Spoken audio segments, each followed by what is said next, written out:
Chapter 13. The burden of Babylon, which Ishaiah the son of Amoz did see. Set you up an ensign upon the high mountain, lift up the voice unto them, wave the hand, that they may go into the gates of the nobles.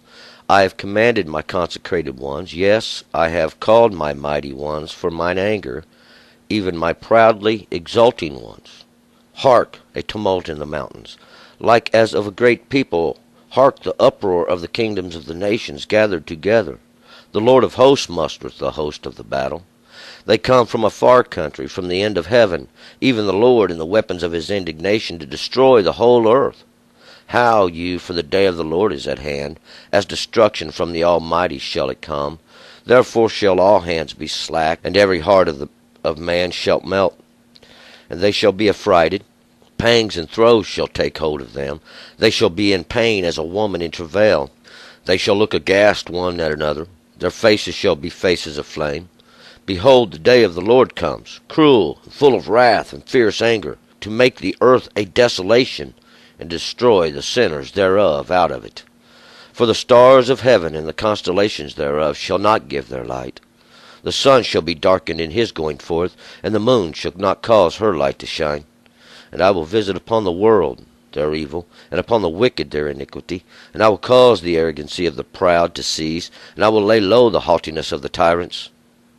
I will make man more rare than fine gold, even man than the pure gold of Ophir. Therefore I will make the heavens to tremble, and the earth shall be shaken out of her place, in the wrath of the Lord of hosts, and for the day of his fierce anger. And it shall come to pass, that as the chaste gazelle and as sheep that no man gathereth, they shall turn every man to his own people, and shall flee every man to his own land. Every one that is found shall be thrust through, and every one that is caught shall fall by the sword. Their babes also shall be dashed in pieces before their eyes. Their houses shall be spoiled, and their wives ravished. Behold, I will stir up the Medes against them, whom shall not regard silver, and for gold they shall not delight in it. And their bows shall dash the young men in pieces, and they shall have no pity on the fruit of their womb. Their eyes shall not spare children. And Babylon, the glory of kingdoms, the beauty of the Chaldeans' pride, shall be as when God overthrew Sodom and Gomorrah. It shall never be inhabited, neither shall it be dwelt in from generation to generation. Neither shall the Arabian pitch their tent there, neither shall the shepherds make their fold there. But wildcats shall lie there, and their houses shall be full of ferrets, and ostriches shall dwell there, and satyrs shall dance there, and jackals shall howl in their castles, and wild dogs in their pleasant palaces. And her time is near to come, and her days shall not be prolonged. Okay, let's go back up to verse 1. Now, yesterday we kind of finished up a section. I believe God had been telling of his great plan, his marvelous work even, that he was going to do in the end time, how he was going to set up, even reestablish even the throne of the king of Israel, David, through this root of Jesse, that he was going to lift this up even as an ensign of the end and make all the nations come to it. And this would be used as a sign in the end, and we will find more about that as we go. But now we are kind of going to switch subject and go to this burden that's put on Babylon that Ishaiah did see. We're going to find out. This is going to be a little bit of a different time period here. We're going to go back, and this is going to be even another example, another circle on the wheel, if you would, that God is going to use then. We remember Assyria had come in and taken over Israel, the 10 nations, where God had split them. When he split the nation after Solomon died, he took because of the sin, he took and split the nation and give 2 kingdoms to Rehoboam and 10 to Jeroboam. And these 10 have been taken into captivity by Assyria now, because Ahaz went up and hired the Assyrian, and he come down and took them over. And we're going to find out, see, that during Hezekiah's period, with the king of Babylon come down, even the Chaldeans. And this is going to be that period. And Ishaiah was alive. He did have prophecies during this period. And these would be, God had done this to Israel to try to show Judah their error, but they would not turn now. They also had high places on every corner. They also had established idolatry, and they wouldn't turn. God had showed them great examples even during Hezekiah's king. These things are documented. And what we're going to do is this is going to be what, after probably the period of Hezekiah was sick and did show these ambassadors from Babylon now everything he had. Verse 1, the burden of Babylon, which Ishaiah the son of Amoz did see. And Babylon means confusion, basically. It means to be confused, and this confusion come through the mixing of all different beliefs. And Ishaiah, we already know, means those that are saved, and he's the son of Amoz, which means to be brave. And this is the burden of Babylon. The burden is that which has to be carried. It's something that has to be carried around, maybe even like a scar or a brand or something that has to be, it's a burden. 2, set you up an ensign upon the high mountain, lift up the voice unto them, wave the hand that they may go into the gates of the nobles. And this ensign, we pretty well already know what this ensign is going to be in the end time. Now, at this time, there was nobody to raise up the ensign, and the whole house was going into captivity. And this ensign, we will find that is, and we're going to get more into this, this is also all an example now of the end times, and this is that which has been prophesied against, confusion itself, and we're using the nation of Babylon at that time as an example of this time. 3, I have commanded my consecrated ones. Yes, I have called my mighty ones for mine anger, even my proudly exulting ones. So, and we're going to remember now, God in his wrath, God in his anger, because they did turn from the law of God. They have went astray from God, and they have built them high places. They have done every abomination that God commanded them not to do. And it's been a long wait, waiting for the sin to reach its full, which God is very patient, and we're going to find out now that God is coming in his anger. God has called for his consecrated ones, his mighty ones, and we're going to find out God uses everything in the book. And we'll go back and call to memory now when God, the evil spirit of deception come up and said, I will go forth as the spirit of lying prophet in their mouth. And God said, you will go, you will prevail. See, so God does use everything. He's God. And we're going to find out that's what he's talking about here. 4, hark, a tumult in the mountains, like as of a great people. Hark, the uproar of the kingdoms of the nations gathered together. The Lord of hosts mustereth the host of battle. And listen, a tumult in the mountains. These mountains represent these ones that are on high, these ones that have lifted themselves up. It sounds like a great people, and we can hear this tumult. It's confusion. Listen, the uproar of kingdoms, of the nations, gathered together. The Lord of hosts mustereth the battle. See, God's done this.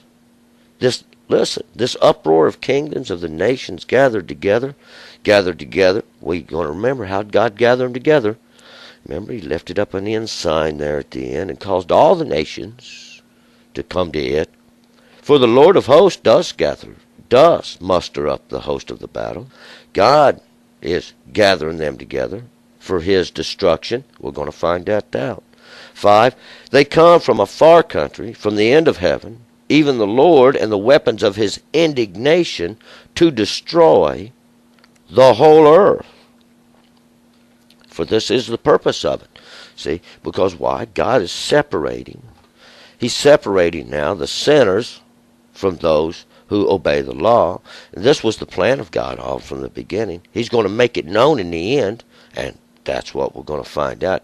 He's making an example of Babylon here. God is coming with them, with his weapons of indignation, with his weapons of anger that's been stored up. Why? Because the whole earth does sin. And they turn from the law of God, not obeying. What is he asked to do but that for your own good do these things? 6. How you? For the day of the Lord is at hand. As destruction from the Almighty shall it come. No one understands the ways of God and how he destroys. Starting at the top and coming down does he destroy. How? For it is at hand. 7. Therefore shall all hands be slack, and every heart of man shall melt. And we're going to find out. That's exactly what's going to happen in the end time, as soon as the truth gets where it should be. 8. And they shall be affrighted. Pangs and throes shall take hold of them. They shall be in pain as a woman in travail. They shall look aghast one at another. Their faces shall be faces of flame. And that's exactly what way it'll be. All of them's going to be scared to death. Pangs and throes. These pangs and throes are great pains and wellings out. Waves of pain and pain coming. Waves of pain. As a woman in travail. And you can compare this to the birth, the bringing forth. The pain and the throes that come with that. Timely. Closer and closer they get. They shall look aghast one at another. And this is with great surprise. With their jaws hung down. Their faces shall be faces of flame. Why? Well, they are burned up. They are taken away. As if fire has took them. 9. And we know this fire in the end times is the law of God coming through. For it's going to judge you. And every man shall die for his sins. 9. Behold, the day of the Lord comes, cruel and full of wrath and fierce anger, to make the earth a desolation and destroy the sinners thereof out of it. And for this purpose was it done. God is very angry. And we see God comes with, and he's cruel and full of wrath and fierce anger. And for what purpose? To make the earth a desolation and to destroy the sinners thereof out of it. And we're going to find out. See, this is for the purpose of this. Why? They are idolaters. But this their parents taught them, and their parents taught them, and their parents taught them, and their parents. And it's been going on from generation to generation. And none consider God who has created this. 10. For the stars of heaven and the constellations thereof shall not give their light. The sun shall be darkened in his going forth, and the moon shall not cause her light to shine. And this moon we always recognize as this lesser light that God set there to rule the night, those of darkness, even that lesser light to go by. The stars of heaven, did he not give all the nations, that they should fall down and worship before you as an example? And the sun shall be darkened at his going forth. Nothing can compare to the light of God and his understanding as it comes forth like the morning sun. 11. I will visit upon the world their evil, and upon the wicked their iniquity. And I will cause the arrogancy of the proud to cease, and I will lay low the haughtiness of the tyrants. How? Through this great example God's going to make in the end time, see? One more great example. And by this, they'll know he is God, and he has brought you down. He has built you up. He come forth to do this.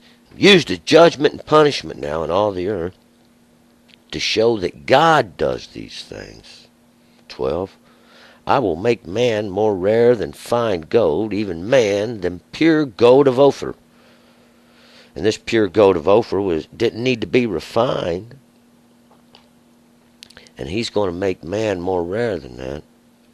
Even these things of God that didn't have to be refined. These that knew the law, these that obey the law, for this is man, and these are rare. 13, therefore I will make the heavens to tremble, and the earth shall be shaken out of her place, for the wrath of the Lord of hosts, and for the day of his fierce anger. And we're going to find that's exactly what God's going to do. These heavens represent these places of highness and all the idols thereof. And the earth, it shall be shaken out of her place. The earth will be moved now, like the wind blows through the forest, for the wrath of the Lord of hosts, in the day of his fierce anger. Because God is going to make known now, in the end of days, his plan that he made from the beginning. We're going to find out before they did it, he told you that you couldn't say in the day, we have done this.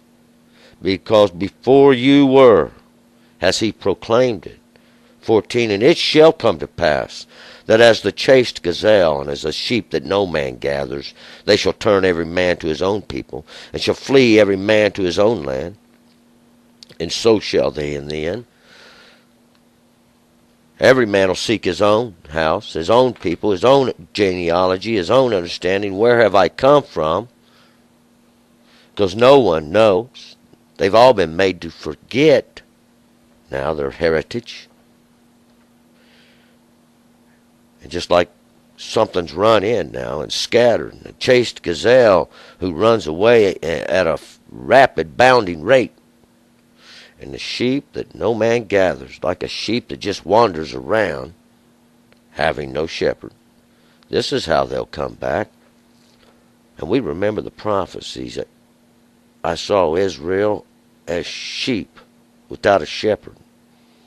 See, and this is what it is in the end. Everyone that is found shall be thrust through. Every one that is caught shall be fall by the sword in the end of days. It's an automatic judgment. It's an automatic judgment, see, from the law. If you've not been following the law, it's obvious. It stands out. You'll come on judgment under it. And every one that is caught shall fall by the sword. These are the same thing, that be thrust through. Pierced is to be thrust through. And to fall by the sword, by the word. And this word is the law of God. 16. Their babes also shall be dashed in pieces before their eyes. Their houses shall be spoiled, and their wives ravished. And once again, we get the wrong understanding from this. People think that these are little babies. But we're going to find out these things did go on in war, and it was an evil act. But their babes here are that which is born from an understanding, or that which is born, it's an understanding that comes from a marriage between the wife and a husband, and this husband is the one that gives fruit to the understanding. And this marriage, if it's not of God, in the obedience of God's law, we're going to find out, is harlotry. This is to commit adultery, and would be to violate the law of God. 17, behold, I will stir up the Medes against them, who shall not regard silver, and as for gold, they shall not delight in it. And these Medes represent those that come up in the middle. They come up between, and have come to divide that which from the left to the right. They have no regard for silver, and these are those things that have caused to pass through the fire. These are the ones that don't really have no understanding. And as for the gold, they shall not delight in it. These things that belong to God, they have no delight in these things. They are come, they are punishment of God, they are judgment of God. 18, and their bows shall dash the young men in pieces, and they shall have no pity on the fruit of the womb. Their eyes shall not spare the children. And these their bows are these things that are bent back to release now these arrows, even these darts, and with them they dash the young men in pieces. And these are their little truths that they go out. And the young men, now before they are ready for war, before they are of age and ready to come up, are destroyed. They have no pity on the fruit of the womb, and that is the babe which is yet unborn. Their eyes shall not spare children.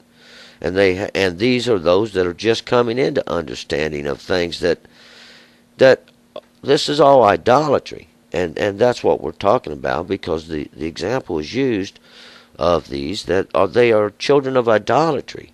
And this is why they're being punished. We're not talking about children in reality. We're talking about these children that are born from this marriage of harlotry, going into other understandings, going into these other things. And this is Babylon. This is the mixing. 19. And Babylon, the glory of kingdoms, the beauty of the Chaldeans' pride, shall be as when God overthrew Sodom and Gomorrah. And that's what we've been talking about, this destruction of Babylon. As Babylon was used as a destruction, God so is going to destroy Babylon. See, he used this confusion, brought it against Israel. But in the end, we're going to find out, and we're going to find out more as we go through this book of Isaiah about this. But it's going to be like the overthrow of Sodom and Gomorrah, burning and sinking. You'll see it, and then it'll be gone. 20. And it shall never be inhabited, neither shall it be dwelt in from generation to generation. Neither shall the Arabian pitch the tent there, neither shall the shepherds make their fold there. And this ain't going to be for a place of shepherds to tend their flocks. And this ain't going to be a place for the Arabian. And this Arabian is used here as a symbology of those that use darkness as a covering. And ain't nobody going to live here from generation to generation. And this is that place of Babylon, this beauty of the Chaldeans. And these Chaldeans were the clod breakers. Remember, they go behind the plowing and break the clods, the clumps that's left. They crush it up. They're supposed to be the wisest of all. 21. But wildcats shall lie there, and their houses shall be full of ferrets, and ostriches shall dwell there, and satyrs shall dance there. And these wildcats are desert creatures. These are the desert creatures. These creatures that go in through the desert searching for food. They're starving. And their houses shall be full of ferrets and ostriches, and shall dwell there, and satyrs shall dance there. And this is because it's given over to wild beasts. All their palaces and all their mighty places are given over to the wild beast. And this ostriches that will flee from a man in a moment shall dwell there, because there's no man there. And satyrs shall dance there. These beasts that are abominable beasts. These beasts that are horrible. These beasts that are mighty and nasty and fierce. 22. And jackals shall howl in their castles, and wild dogs in their pleasant places. And her time is near to come, and her days shall not be prolonged. And we're going to remember now, we're talking about Babylon. God's setting it up at that time as an example of what's going to happen in the end even. And we're going to find out every example was an example of what's going to happen in the end. In the end of what? In the end of that wheel going round, see. And once again, we begin over, and God's done told us now what we could identify as the beginning, see. Her days shall not be prolonged. We're going to find out her moment is come, and these jackals shall howl, and these wild dogs in the pleasant places. Howling shall be heard there. 22. Howling shall be heard there. And her days shall not be prolonged. And we're going to find out these jackals are the ones that's there now. And these wild dogs, these are the ones that's there now. And they shall howl in that day, because God's making a great example. See, God's making a great example. And he's mustered all the earth together for the battle. And we're going to find out what happens in the battle, see. God wins. God wins. All right, we're going to move on. We're going to go to chapter 14.